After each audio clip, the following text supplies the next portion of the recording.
Reaction continues to pour in following a Global News exclusive that revealed medical assistance in dying was offered to a Canadian veteran looking for treatment for post-traumatic stress. Now calls are growing for an in-depth investigation into the incident, and more veterans are sounding the alarm over the organization tasked with helping former soldiers return after duty.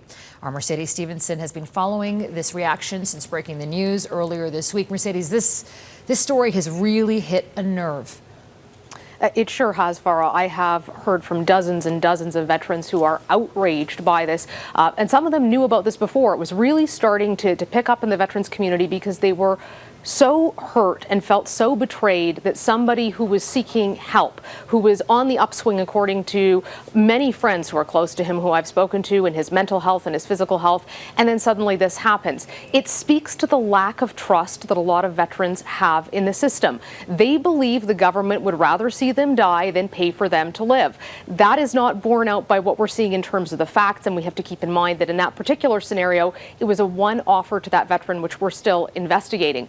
But the fact that this is how it would feel to them says a lot about how they feel the government is treating them and a lot about how they feel Canadians feel about them. And that raises serious questions about the system.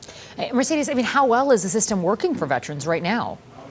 Well, veterans will tell you largely that it's not working very well, but there's some numbers to back up that perception. The Auditor General says that the Canadian government needs to have a long-term strategy to resource Veterans Affairs Canada properly. We know that they're supposed to finish claims and assess them within 16 weeks, but that's not actually happening. On average, it's double that length of time. 37 weeks, Farah, to assess a claim. That's it's just over 9 months. And if you're somebody who's waiting for that money because you're unable to work due to an injury sustained in your service to the Canadian Forces, vets organizations say it could be the difference between making rent and not making rent. There's also the lack of continuity in cases. Veterans are assigned veteran caseworkers, but they say they continue to change. There's no continuity. And in this particular situation we were talking about, it was only the second time that Veterans Affairs service agent had engaged with that vet. So there's just really no sense of continuity and of ensuring that they are having that ongoing care and those home visits.